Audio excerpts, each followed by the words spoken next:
Cricket और विराट कोहली के fans हाजिर लगाएं।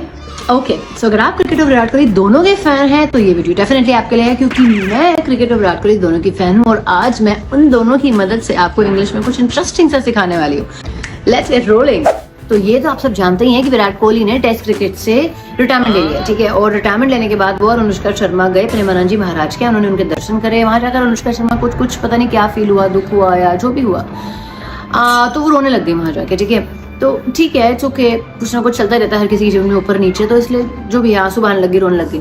अब इस चीज को हम इंग्लिश में कैसे बताएंगे? अब आप कहेंगे भैया ये तो इतना आसान है, इसे क्या है, तो आसानी से बता सकते हो आप, लेकिन इसमें छोटी छोटी चीजें हैं जानने वाली हैं, समझने वाली। प्लीज जल्दी सुनिए। Okay, So Virat Kohli has recently announced retirement from Test cricket. मैं recently announced क्यों बोल रही हूँ, has taken भी तो बोल सकती हूँ। has taken ना बड़ा informal सा रहता है और has taken एक common normal English में यूज नहीं किया जाता है, तो has taken नहीं बोलेंगे, या तो बोलेंगे he got retired, ठीक है।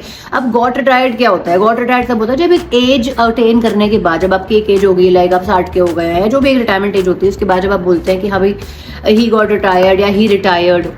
लेकिन अभी एज अटेन नहीं हुई है, अभी तो वो और भी टेस्ट क्रिकेट खेल सकते थे, लेकिन उन्होंने ले ली पहली जो है रिटायरमेंट, तो हम बोलेंगे कि he announced his retirement from test cricket. That's the difference. Specially वो पब्लिक फिगर है क्योंकि, इसलिए अनाउंस्ड हिज रिटायरमेंट बोलेंगे, ठीक है। So Virat Kohli and Anushka Sharma visited Premanand ji Maharaj after he announced his retirement from test cricket. He announced verb हो गया, उसने जब अनाउंस किया उसके बाद, ठीक है। यही मैं आफ्टर की जगह पोस्ट लगाऊं। Virat Kohli and Anushka Sharma visited Premanand ji Maharaj post his retirement from test cricket. मैंने पोस्ट हिज रिटायरमेंट बोला क्यों? क्योंकि ये नाउन क्लॉज है। पोस्ट के बाद आप वर्ब नहीं लगाएंगे, गलत हो जाएगा वो, ठीक है। Like post lunch, post the party, post ceremony, post lunch भी टुक अ वॉक, लंच के बाद हमने वॉक की। तो याद रखने वाली बात ये है कि आफ्टर के बाद आप वर्ब यूज कर सकते हैं, फिर पोस्ट के बाद आप वर्ब यूज नहीं कर सकते हैं। ये वो वाला पोस्ट है जो प्रपोजिशन की तरह काम कर रहा है, आफ्टर की रिप्लेसमेंट दे रहा है, ठीक है।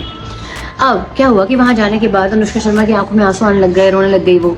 सो she started shedding tears. Started shedding tears क्यों बोल रही हूँ? शी स्टार्टेड क्राइंग भी तो बोल सकती थी, क्योंकि क्राइंग में आवाज आती है जैसे छोटा बच्चा रोता है वैसे। शेडिंग टीयर्स इज ओनली आंसू बहाना। So Anushka Sharma started shedding tears when she visited Premanand ji Maharaj, यानी कि वो आंसू बहाने लग गई। क्योंकि रोने में तो छोटे बच्चे की तरह क्राई किया जाता है, जिसपे आवाज होती है, that's crying. That's the difference between shedding tears and crying. Make sure करेंगे कि आप आफ्टर और पोस्ट दोनों का यूज ध्यान से करें। पोस्ट के बाद आप नाउन क्लॉज यूज करें, लाइक पोस्ट लंच या post the ceremony, post party, कुछ ऐसा। लेकिन आफ्टर के बाद आप दोनों लगा सकते हैं, दोनों यूज कर सकते हैं। आफ्टर में दोनों से लगा। I hope you've learned something new today. Keep learning. LSF, like, share and subscribe. Learn to speak superb English. LSF, like, share and follow. Learn to speak fluent English.